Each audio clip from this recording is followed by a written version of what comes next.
எங்களோட ஐ தமிழ் சேனல்ல உங்களுடைய தொழிலை விளம்பரப்படுத்த விரும்புறீங்களா? ஸ்கிரீன்ல தெரியற இந்த நம்பரை காண்டாக்ட் பண்ணுங்க, கால் பண்ணுங்க, பிசினஸ் டெவலப் பண்ணுங்க. இப்போ விடுதலை சிறுத்தைகள் கட்சியை பொறுத்த வரைக்கும் இப்போ நீங்கள் திருமாவளவன் அவரோட பேட்டியை பார்த்துருப்பீங்க. 4 தனி தொகுதி கேட்டோம், அதில் 3. இது இல்லாமல் இப்போ இன்னொரு புது விஷயம் என்ன அப்படின்னா, எனக்கு பொது தொகுதி கூட அதுலேயும் என்னன்னா 3ல் 1 கொடுங்கிறாரு. இது வரைக்கும் விடுதலை சிறுத்தைகள் எந்த பெரிய கட்சிகிட்டையும் டிமாண்ட் பண்ணாத ஒரு விஷயத்த முதல் முறையாக திமுக கிட்ட கேட்குறாங்க. இப்போ அதுக்கு ஏதோ பின்னணி இருக்குன்னு நினைக்கிறீங்களா? இருக்கு. அது என்ன அப்படின்னா, யாரை சார்ந்து எதுக்காக இவங்க அதை கேட்குறாரு அப்படின்னா, அர்ஜுன் ரெட்டி அப்படின்னு சொல்லிட்டு மார்டின் லாட்ரி அவருடைய மருமகன், அவருடைய பொண்ணை கல்யாணம் பண்ணியிருக்காரு. இவர் ஸ்டாலினுடைய மருமகன் சபரீசனுக்கு ரொம்பவும் நெருங்கிய நண்பர். சபரீசனுடைய அரசியல் இங்கே தான் நீங்கள் கவனிக்கணும். திமுகவில் நேரடியாக உங்களை சின்னத்தில் நிப்பாட்டி ஜெயிக்க வைக்கிறதுக்கு என் கட்சிக்குள்ளார இப்போ நான் சொன்னால் எங்கள் மாமனார் கேட்க மாட்டார். திருமாவளவன்ட்ட கொண்டுட்டு போகிறேன், திருமாவளவனுக்கு பணம் தேவை, நாளைக்கு அவரையும் கொடுக்க வைக்கிறேன். இப்போ நாளைக்கு விடுதலை சிறுத்தைகள் கட்சியில் நாளைக்கு அர்ஜுன் ரெட்டிக்கு சீட்டு கொடுத்தால் அர்ஜுன் ரெட்டி எந்த சின்னத்தில் நிற்பாரு? உதயசூரியனில் தானே நிற்பாரு. அப்போ ஆட்டோமேட்டிக்காக அவர் எந்த கட்சியோடைய வேட்பாளர் ஆகுறாரு? மாதிரி அதானி அம்பானியை பாஜக வளர்த்து விடுறத இதே நாளைக்கு ஸ்டாலின் பேசுறாரு. இங்கே தமிழ்நாட்டில் நடந்த முதலீட்டாளர்கள் மாநாடுலாம் அதானியோட முதலீடு தான் ஜாஸ்தி. சொல்லுங்க, ஏன் அதானியோட பேரை வாயை திறக்க மாட்டேங்கிறீங்க? நீங்க இந்த மணல் குவாரி திருட்டில் ஈடுபடுறவனும் இல்லீகல் லாட்டரி ஓட்டுறவனையும் கூப்பிட்டு வந்து அவன் மூலமா கோடி கோடியா சம்பாரிச்சு அவன்கிட்ட இருந்து காசை வாங்கி வச்சுக்கிட்டு அவனுக்கு நாளைக்கு எம்பி சீட்டு கொடுத்து அவன் அரசியல்வாதி ஆக்கி விடுறதுக்கு பேர் இது சமூக நீதி கட்சி, திராவிட கட்சி. உதயநிதி ஸ்டாலின் தலைமையில் இந்த இதெல்லாம் நடந்துகிட்டு இருக்கு அப்படின்ற போது அவருக்கு இந்த விஷயம் எனக்கு தெரியாம இருக்கு. வாங்குற அவருக்கு மட்டும் என்ன வாங்காமையா இருக்கிறாரு? நம்ம அவர் மட்டும் என்ன காந்தி பெத்த பிள்ளையா? அப்படியே பாரம்பரியமா அவர் ரொம்ப நேர்மையா நடந்துக்கிறதுக்கு. சார், எனக்கு தேவை என்னன்னா, நீங்கள் நியாயமாக தொழில் நடத்துகிற நபர்களை முன்னிலைப்படுத்துங்க. கரிகாலன் நாளைக்கு இல்லீகல் மைனிங் பண்ணுறாரு, மணல் குவாரி நடத்துகிறவருக்கு எம்பி ஆசை இருக்குது. நீங்கள் திமுக நான் விளையாட்டுக்கு சொல்ல, நீங்கள் நடக்குதா இல்லையான்னு பாருங்கள். 2025லும் 2026லையும் ராஜ்யசபா தேர்தல் வருது. அதில் திமுகவுக்கு 3-4 சீட்டு இருக்குது வருஷத்துக்கு. நீங்கள் அதில் ஏதாவது ஒன்றுலையாச்சும் கரிகாலனுக்கு நாளைக்கு அவங்க ராஜ்யசபா சீட்டு கொடுக்கலன்னா என் பேரை மாற்றிக்கிறேன்.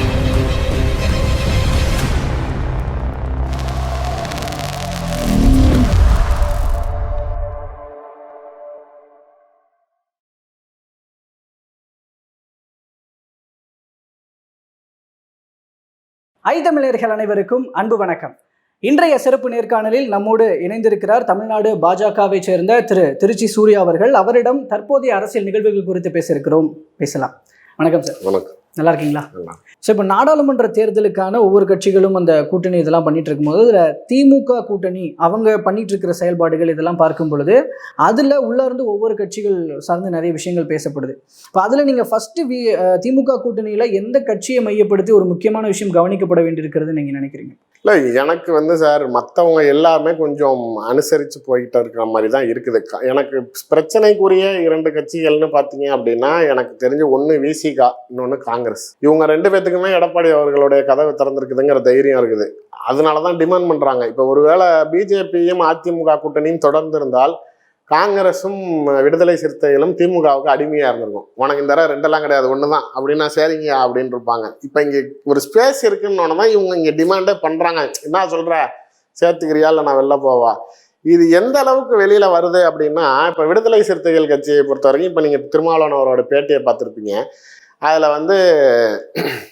4 தனி தொகுதி கேட்டோம், அதில் 3, அதாவது சிதம்பரம் கேட்குறாரு, காஞ்சிபுரம் கேட்குறாரு, திருவள்ளூர் கேட்குறாரு. அதை சார்ந்து இந்த ஒரு 4 தனி தொகுதியில் எனக்கு ஒரு 3 கொடுங்க. இது இல்லாமல் இப்போ இன்னொரு புது விஷயம் என்ன அப்படின்னா, எனக்கு பொது தொகுதி கூட அதுலேயும் என்னன்னா 3ல் 1 கொடுங்கிறாரு. இப்போ விஷயமே முதல்ல திருமாவளவன் ஏன் பொது தொகுதி கேட்குறாரு? இவ்வளோ நாள் அதாவது கேட்குறது தப்பு இல்லை, நம்ம எல்லாத்துக்கும் சமூக நீதி பேசுறீங்க கொடுங்கங்க வாங்க. இவ்வளோ நாள் கட்சி ஆரம்பிச்சு இத்தனை வருட காலமாக பொது தொகுதியில் வாங்கணும்னோ பொது தொகுதியில் நிற்கணும்னோ தோணாத திருமாவளவனுக்கு ஏன் இந்த முறை பொது தொகுதி கேட்கக்கூடிய எண்ணம் வந்தது? விஷயம் இதில் நாளைக்கு இவங்க போகிறப்ப கூட, சார் இதுக்கு முன்னாடி கூட அம்மையார் ஜெயலலிதா அவர்கள் இருந்தப்பயோ கலைஞர் இருந்தப்பயோ விடுதலை சிறுத்தைகளுக்கு ஒரு சீட்டு அப்படிங்குவாங்க. அந்த ஒரு சீட்டு யார் கேண்டிடேட்டுனா திருமாவளவன் தான். மறைமுகமாக ஒரு சீட்டு கொடுப்பாங்க, அதில் திருமாவளவன் தான். 2ங்கிறதே ரொம்ப ரேராக இப்போ போன தடவை ஸ்டாலின் வந்து இருந்தாங்க பரவாயில்ல அப்படிங்கிற மாதிரி கொடுத்த மாதிரி எங்கெங்கே எப்பயோ ரொம்ப ரேராக, அதுவும் தனி தொகுதி மட்டுமே கொடுக்கணும். பொது தொகுதிங்கிறது இது வரைக்கும் விடுதலை சிறுத்தைகள் எந்த பெரிய கட்சிகிட்டையும் டிமாண்ட் பண்ணாத ஒரு விஷயத்த முதல் முறையாக திமுக கிட்ட கேட்குறாங்க. இப்போ அதுக்கு ஏதோ பின்னணி இருக்குன்னு நினைக்கிறீங்களா?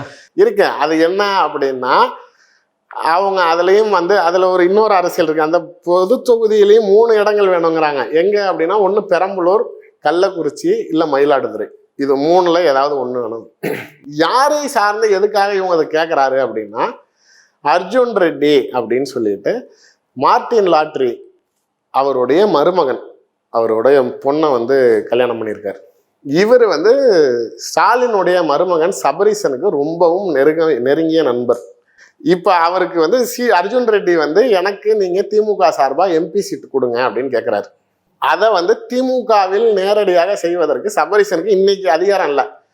சபரீசனுடைய கை எப்போ கீழே இறங்குச்சு அப்படின்னா, செந்தில் பாலாஜியுடைய கைதுக்கு பிறகு திமுகவில் இருந்து சபரீசன் ஓரங்கட்டு விட்டார். அதாவது அவருடைய ஆக்டிவிட்டி அவருக்கு வேணுங்கிறத செய்ய முடியல.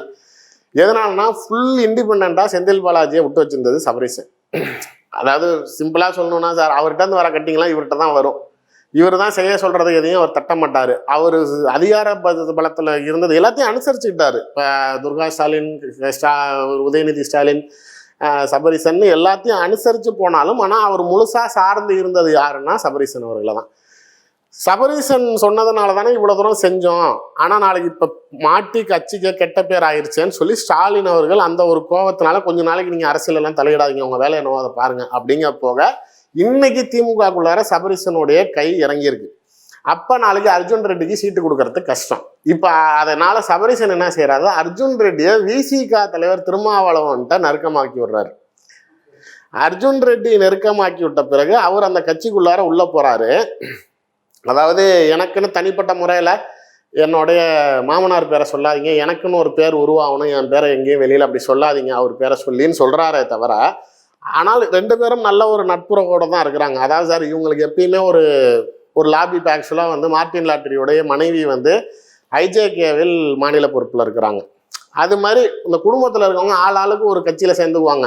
அவர் வந்து திமுகவில் இருப்பார், பொண்டாட்டி ஐஜேகேல இருப்பாங்க, தம்பியை கொண்டு போய் ஏடிஎம்கேல சேர்ந்துருவாங்க. எங்கே வந்தாலும் நாளைக்கு நம்ம பிஸ்னஸ் ஓடணுங்கிற மாதிரியான லாஜிக்கில் இப்போ இவங்களை கொண்டாந்து விசிகாட்ட நெருக்கி விடுறப்ப இவர் மாமனார் பேரை சொல்லி என்னை ஐடென்டிஃபை பண்ணாதீங்கன்னு சொல்கிறாரே தவிர, ஆனால் இவருக்கு எல்லாமே அவங்க மாமனார் தான். இந்த கடந்த முறை விசிகா நடத்தின மாநாடுக்கு அவங்க எல்லாத்தையுமே சேர்த்து சொல்கிறேன், கொடி கட்டினதுலேருந்து மாநாடு பந்தல் போட்டதுலேருந்து மேடை அமைச்சதுலேருந்து திருமாவளவன் வந்த வாகனத்துலேருந்து ஆரம்பித்து மற்றவங்களுக்கு வாகனங்கள் ஏற்பாடு பண்ணது, ரூம் போட்டதுங்கிற ஆரம்பித்து 100 கோடி ரூபா செலவாயிருது. முழு செலவும் 1 ரூபா கூட வெளியில் வசூல் பண்ணாத அளவுக்கு முழு செலவையும் அர்ஜுன் ரெட்டி தான் பொறுப்பேற்றுக்கிட்டார். அந்த மாநாட்டுக்கு முழு செலவையும் பொறுப்பேற்ற காரணத்தினால அர்ஜுன் ரெட்டி அவர்களுக்கு விசிகா எம்பி தொகுதி வாங்கி கொடுக்கறதுக்கு பொறுப்பேற்றிருக்காங்க. இதுலேயும் இன்னொரு ப்ளஸ்ஸும் இருக்குது. இப்போ இவங்க 4 கேட்குறாங்க, அதாவது 3 தனி தொகுதி 1 பொது தொகுதி 4 வேணும் அப்படிங்கிற மாதிரி கேட்குறாங்க. இவங்களுக்கு 3 கொடுப்பாங்க டிஎம்கே. இந்த 3 கொடுக்குறப்ப அதில் வந்து மீதி 2 இருக்குல்ல, ஒரு எடுத்துக்காட்டுக்கு இன்றைக்கி இருக்க சூழ்நிலை திருமாவளமும் ரவிக்குமாரும் மறுபடியும் நிற்கிறாங்கன்னு வச்சுக்கோங்களேன். இவங்க இருவருக்கும் உண்டான தொகுதியோடைய மொத்த செலவையும் அர்ஜுன் ரெட்டி பொறுப்பேற்றுக் கொள்கிறார். இப்போ இவங்க 2 பேர்த்துக்கும் நாளைக்கு ஒருத்தவங்களுக்கு சீட்டு வாங்கி கொடுத்தப்ப கட்சிக்குள்ளார ஒரு பெரிய தொழிலதிபர் வந்த மாதிரியும் ஆச்சு, பணம் ஃப்ளோ அதிகமாச்சு, நாளைக்கு ஒரு பெரிய மாநாடு ஊரே பயங்கர அளவுக்கு போட்டு காட்ட முடிஞ்சு, நம்மளுக்கும் தேர்தல் செலவு இல்லாமல் நாளைக்கு பார்த்துக்கிறாங்கறான் அப்படின்னு சொல்லி உங்களை கையில் இணைச்சிக்கிறாங்க. சபரீசனுடைய அரசியல் இங்கே தான் நீங்கள் கவனிக்கணும். திமுகவில் நேரடியாக உங்களை சின்னத்தில் நிப்பாட்டி ஜெயிக்க வைக்கிறதுக்கு என் கட்சிக்குள்ளார இப்போ நான் சொன்னால் எங்கள் மாமனார் கேட்க மாட்டார். திருமாவளவன்ட்ட கொண்டுட்டு போகிறேன், திருமாவளவனுக்கு பணம் தேவை, நாளைக்கு அவரையும் கொடுக்க வைக்கிறேன். இப்போ நாளைக்கு விடுதலை சிறுத்தைகள் கட்சியில் நாளைக்கு அர்ஜுன் ரெட்டிக்கு சீட்டு கொடுத்தால் அர்ஜுன் ரெட்டி எந்த சின்னத்தில் நிற்பார்? உதயசூரியனில் தானே நிற்பார். அப்போ ஆட்டோமேட்டிக்காக அவர் எந்த கட்சியோடைய வேட்பாளர் ஆகுறாரு? நேரடியாக திமுகவில் கொண்டுட்டு வராமையே நான் நாளைக்கு அவரை மறைமுகமாக திமுக எம்பி ஆக்கிட்டேன்ல. இப்போ முதல்வர் ஸ்டாலினுக்கு எதிராக சபரீசன் அவர்களே காய் நகர்த்துக்கிறாருன்னா ஸ்டாலினுக்கு, உதயநிதி ஸ்டாலினுக்கு எதிராக, முக ஸ்டாலினுக்கு எதிராக இல்லை, உதயநிதி ஸ்டாலினுடைய கட்டுப்பாட்டில் தான் இந்த தேர்தல் நடக்க போது. அவர் தான் வேட்பாளர்களை தேர்வு செய்ய போகிறார். அப்படி இருக்கிறப்ப சபரீசனுடைய பரிந்துரையை ஏற்றுக்கொள்ள மறுப்பார்.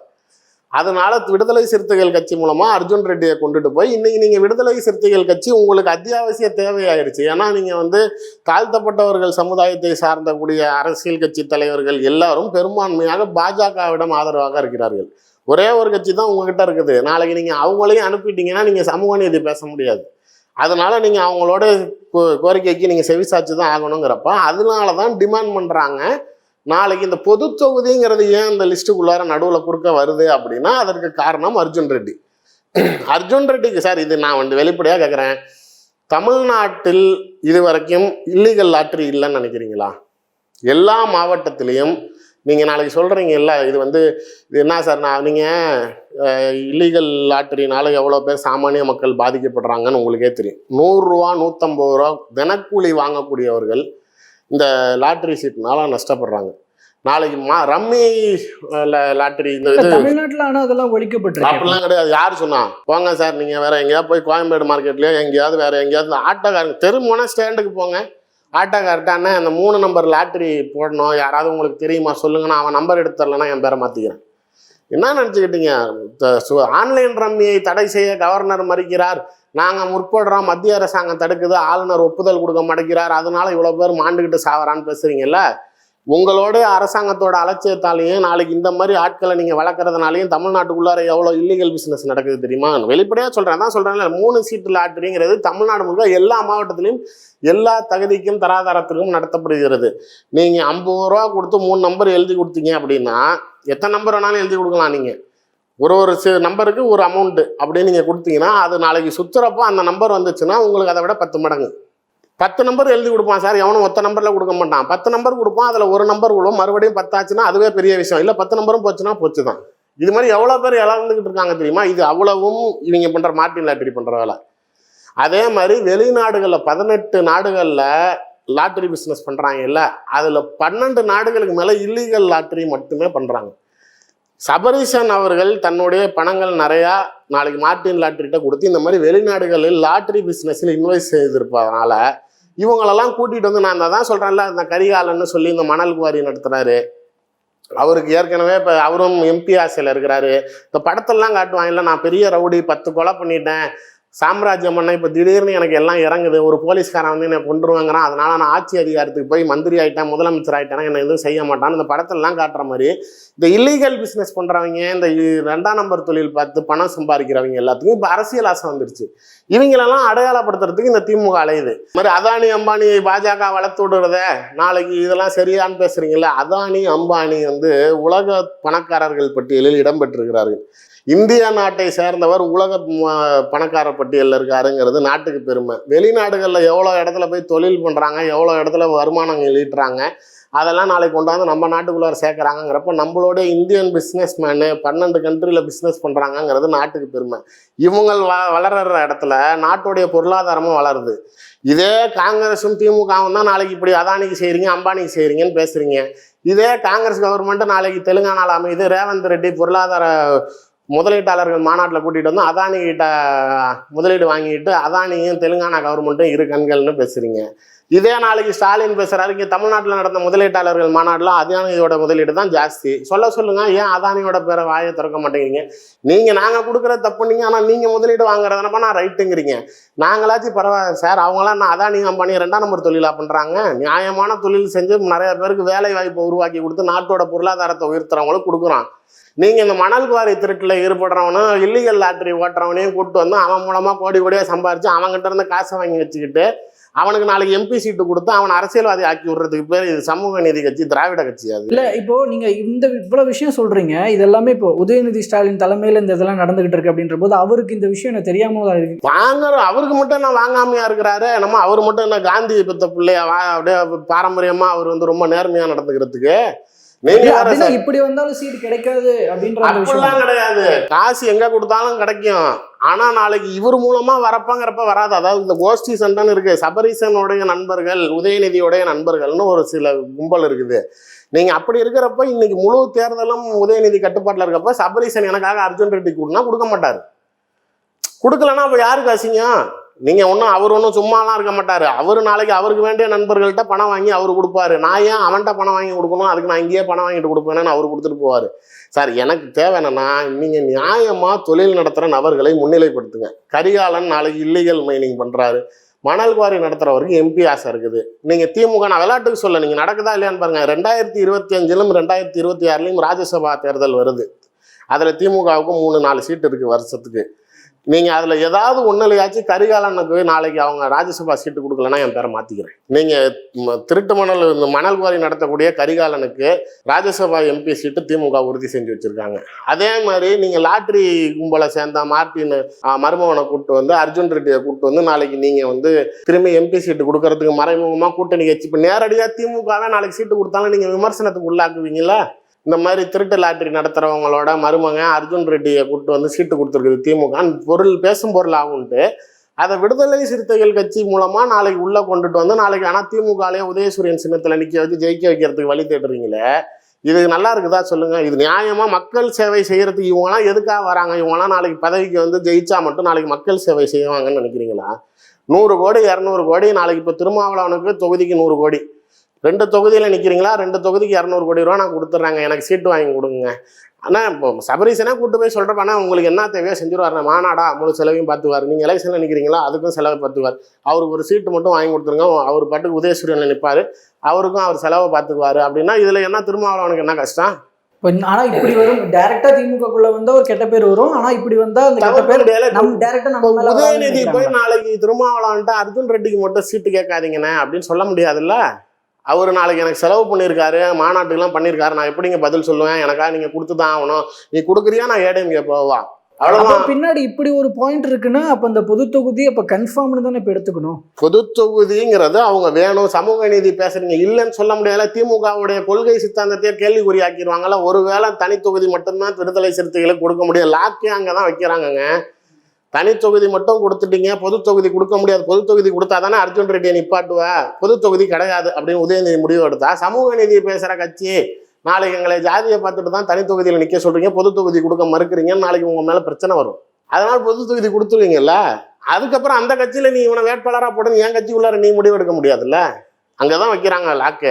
இது உதயநிதியை மீறி அர்ஜுன் ரெட்டியை பதவி கொண்டுட்டு வரதுக்கு சபரீசன் செய்கிறார். ஆனால் இல்லீகல் தொழில் செய்பவர்கள் பணம் இருந்தால் போதுங்கிறதுக்காக திமுக அவர்களை முன்னிலைப்படுத்தி பணத்துக்காக நாளைக்கு ஒரு அதிகாரத்துக்கு கொண்டுட்டு வரணும்னு நினைக்கிறது இது நியாயமா இருக்குதான். ஸோ இப்போ திமுக கூட்டணியில விசிகா சார்ந்து இப்போ விசிகா மையப்படுத்தி இவ்வளவு விஷயம் பார்க்கப்பட வேண்டியது. அவர் வெளிப்படையா அவர் ஒருத்தர் தான் நாளைக்கு இந்த தொகுதிகள்னு சொல்லியிருக்கிறாரு. அவர் ஏன் பொது தொகுதி கேட்கிறாரு நிறைய பேருக்கு புரியாம இருந்துச்சு, அது காரணம் இதுதான். இன்னொரு பக்கம் பாருங்க, இந்த சமயத்துல ஒப்பீனியன் போல் அப்படிங்கிற ஒரு விஷயம் வெளியாகுது. தமிழ்நாட்டில் 39 தொகுதிகளும் திமுக கூட்டணி வெல்வதற்கான வாய்ப்பு இருக்கிறது அப்படிங்கிறத பதிவு பண்ணுறாங்க. இன்னொரு ஒப்பீனியன் போல 36ன்றாங்க, பாஜகவுக்கு அதில் ஒரு இடம் சொல்கிறாங்க. ஸோ நிலைமை இப்படியாக தான் இருக்க போகுது. அப்படின்ற போது உங்களுக்கு எந்த நம்பிக்கை இருக்கிறது, எந்த அளவுக்கு நாங்கள் தொகுதிகளை பிடிப்போம், வெற்றி பெறுவோம் அப்படிங்கிறத எந்த பேசிஸ்ல உங்களுக்கு நம்பிக்கை இருக்கு? கள நிலவரம் அப்படிங்கிறது எப்பயுமே ஒரு ஸ்ட்ராங்கான 2 ஆப்போனன்ட்ஸ்குள்ளார ஃபைட் பண்ணுறப்ப தான் ஒரு நல்ல ஒரு ரிசல்ட் இருக்கும். ஒரு புரிதலுக்கே சொல்லணும் அப்படின்னா, இந்தியா பாகிஸ்தான் விளையாடுதுன்னா எல்லாரும் பார்ப்பாங்க, இந்தியா ஆஸ்திரேலியா விளையாடுதுன்னா பார்ப்பாங்க, இந்தியாவும் ஹாலண்டும் விளையாடுதுன்னா யாராவது பார்ப்பாங்களா? ஒரு சரக்கு இல்லாத ஒரு டீமுக்கிட்ட மோதுறப்போ ஒரு ஸ்ட்ராங்கான ஆப்போனண்ட் இங்கே வேணும். இப்போ அந்த ஸ்ட்ராங்கான ஆப்போனண்ட் யாருங்கிறது தான் இங்கே சிக்கல். எடப்பாடி அவர்கள் ஒரு தேர்ந்த கட்சியுடைய தலைமை பதவியில் வேணா இருக்கலாமே தவிர, ஆனால் அதிமுக இதற்கு முன்னாடி இருந்த வீரியத்தில் இல்லை. அம்மையார் ஜெயலலிதா அவர்கள்ட்ட இருந்த மாதிரியோ எம்ஜிஆர்கிட்ட இருந்த மாதிரியோ இல்லை. ஸோ அப்போ ஒரு ஸ்ட்ராங்கான ஆப்போனண்ட் ரைட்டு, இவன் சரியில்லை வேற யாருக்கு ஓட்டு போடலாம் அப்படிங்கிற இடத்துல ஸ்ட்ராங்காக ஒரு கட்சியை சொல்லக்கூடிய நிலைமையில் மக்கள் இல்லை. ஒரு இதுதான் இவர் தான் இப்போ ஆப்போனண்ட்டுங்கிற மாதிரி இல்லை. ஸோ அதனால ஒரு சில விஷயங்கள் அந்த ஸ்கேட்டரிங் ஆகுது. இப்போ எப்படி கடந்த முறை திமுக ஆட்சிக்கு வந்ததுன்னா அதிமுகக்குள்ளார அந்த பிளவுகள்னால அவங்க அனுபவிச்ச மாதிரி இப்போ எதிர்கட்சிங்கிற ஒரு அந்தஸ்தில் பிஜேபியா அதிமுகவா அப்படிங்கிற ஒரு விஷயத்துல நீங்க அந்த ஓட் ஷேர் பர்சன்டேஜே பார்த்தீங்கன்னா பிஜேபிக்கு 20% வாக்கும், ஏடிஎம்கேக்கு 16% வாக்கும் தான் அந்த கருத்து கணிப்புலையே போட்டிருக்காங்கிறப்ப, ஸோ அங்கேயே எங்களுக்கு கீழே போகிறாங்க அவங்க ஓட் பர்சன்டேஜில். ஸோ மக்களுடைய மனநிலை ஸ்பிளிட் ஆகிறப்ப அதனால சில சாதகமான ரிசல்ட்ஸ் டிஎம்கே கருத்து கணிப்பில் இருக்கும்னு நினைக்கிறேன். பட் தேர்தலை பொறுத்த வரைக்கும் களத்தில் எப்படி இருக்குன்னு பார்க்கலாம். திமுக கூட்டணி அப்படின்றத எடுத்துக்கிட்டோன்னா அவங்க ரொம்ப வலிமையாக இருக்கிறாங்க இப்போ நம்ம அப்படின்ற ஒரு பார்வை இருக்கிறது அப்படின்றது பார்த்துட்டு இருக்கோம். அதில் தொகுதி பங்கீடு, அதில் யார் யார் என்னென்ன கேட்குறாங்க, இல்லை கொடுக்கப்படுறது என்ன அப்படிங்கிறதுல ஒரு விஷயம் இருக்கிறது. அதுக்குள்ளே நடக்கிற விஷயங்கள் எத்தகைய ஒரு சூழலுக்கு வழிவகுக்கும் அப்படின்றது நீங்கள் நினைக்கிறீங்க அந்த திமுக கூட்டணியில் நடக்கிற விஷயங்கள்? இப்போ எனக்கு தெரிஞ்சு திருமாவளவன் மட்டும்தான் இந்தந்த தொகுதிகள் கேட்டிருக்கோம், இத்தனை வேணும்னு சொல்லியிருக்கோம். நாளைக்கு ஒத்துக்கிட்டாங்களான்னு கேட்குறப்ப உடனே எப்படி ஒத்துக்குவாங்க? இப்போதானே முதல் சிட்டிங் முடிஞ்சிருக்கு, 2வது சிட்டிங் பேசுவோம் அப்படிங்கிறாரு. ஸோ அவர் மட்டும்தான் கொஞ்சம் டிரான்ஸ்பரண்டாக இருந்த மாதிரி இருக்குது. மற்றவங்க எல்லாருமே கம்யூனிஸ்டுகளுக்கு இல்லை வழி இல்லை, தமிழ்நாட்டில் இவர்களை நம்பி தான் அண்டி பொழைச்சாகணும். காங்கிரஸும் உடன்படாத மாதிரி தான் இருக்குது அந்த சூழ்நிலையில். அதுக்கப்புறமேல அவங்க கட்சி தலைவர்கள் பேசாமல் இருக்கிறப்பையும் KS அழகிரி கூட சமீபத்தில் ஒரு தனியார் சேனலுக்கு இன்டர்வியூ கொடுக்குறப்ப கூட அவர் வந்து 10 விட கூடுதலாக 12 வேணும் இந்த தடவை அப்படிங்கிற மாதிரி டிமாண்ட் பண்ணுறாரு. ஓப்பனாகவே பப்ளிக் ஃபோரத்தில் வந்து பேசுகிறாங்கன்னா என்ன அர்த்தம், ரூமில் சொன்னால் நீங்கள் ஏற்றுக்கல, இந்த வெளில வந்து சொல்கிறேன் அப்படின்னு செய்கிறாங்க. ஸோ ஒரு சில பிரச்சனைகள் அங்கே இருக்குது. அதில் ஏதாவது எங்கேயாவது வெளியில் வந்தால், இப்போ ஒரு எடுத்துக்காட்டுக்கு சொல்கிறேன், நம்ம காங்கிரஸ் சிக்கல் வெளியில் வந்துருச்சு ஒரு பார்வைக்கு, அது நாளைக்கு பிஜேபி கூட வருமா? அப்போ எந்த மாநில கட்சிக்கு போகும்? ADMK தான் அவங்க சாய்ஸ். அதுக்கு தான் அவர் காத்துக்கிட்டு கிடக்காரு.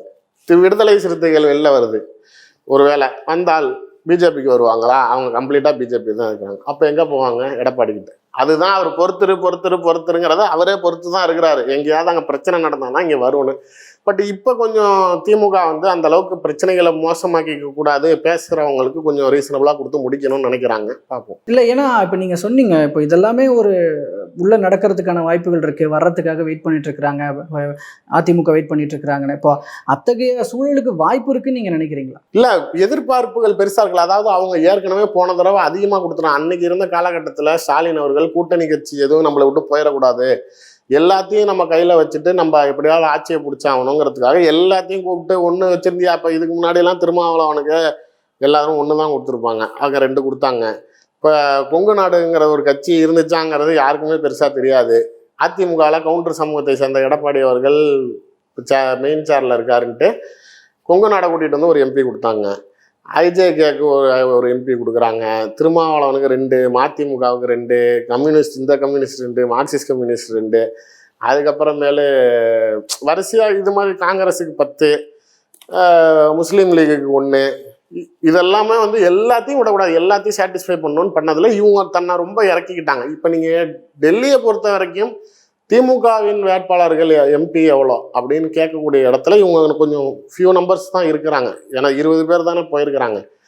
அப்போ இருக்கிறப்ப இவங்களுக்கு குறைஞ்சிருச்சு. ஆனால் 40 இங்கே ஜெயிச்சிருக்காங்க. ஆனால் மேலே இவங்களோட கணக்குங்கிறது டெல்லியை பொறுத்த வரைக்கும் திமுகவுக்கு எத்தனை MP பார்க்காங்க, 20 தாங்க அப்படிங்கிற மாதிரி ஆயிடுச்சு. ஸோ அது அவங்களோட டெல்லி வேல்யூவை குறைக்குது, கூட்டணும்னு நினைக்கிறாங்க. அப்போ அவங்களுக்கு கூட்டணும்னா மற்றவங்களுக்கு குறைக்கணும். அப்போ சில வருத்தங்கள் வரும்ல. அவங்களாம் நீ 5 வருஷத்துக்கு முன்னாடியே எனக்கு 10 கொடுத்த, இப்போ நியாயமாக பார்த்தா நீ எனக்கு 12 கொடுக்கணும் அப்படிங்கிறாங்க. நீங்கள் மட்டும் மத்திய அரசாங்கத்திட்ட கேட்குறீங்கல்ல, ₹1 கொடுத்தா 21 பைசா தான் கொடுக்குறாங்கன்னு. அது மாதிரி நீ முன்னாடியே அவ்வளோ கொடுத்தா இப்போ எவ்வளோ கொடுக்கணும் தெரியுமான்னு அவங்க கேட்பாங்கல்ல, அந்த பிரச்சனை. ஓகே, ஸோ இந்த விஷயம் இப்போ பொறுத்திருந்து பார்க்கலாம். இப்போ அதில் அப்படியே இன்னொரு கட்டமாக பார்க்கும் பொழுது, இப்போது பாமகவை மையப்படுத்தி ஒரு விஷயம் ஒன்று சொல்லப்படுது. அதில் இன்க்ளூடிங் பாஜகவும் தான் சேர்ந்து இருக்கிறது. ஏன்னா பாமக வந்து பாஜக கூட போக போகிறாங்களா இல்லை அதிமுக கூட போக போகிறாங்களா அப்படிங்கிற ஒரு பேச்சு எழுந்துக்கிட்டு இருக்கு. மேக்சிமம் பாஜக கூட போகிறதுக்கான வாய்ப்புகள் இருக்குன்றது இப்போ வரைக்கும் பேசப்பட்டு இருக்கும்போது நிலைமை என்னவாக இருக்கிறது பாமக மையப்படுத்தி? சார், நான் தான் சொல்கிறேன், 2024ங்கிறது முதலமைச்சருக்கான தேர்தல் அல்ல, இது பிரதமருக்கான தேர்தல்.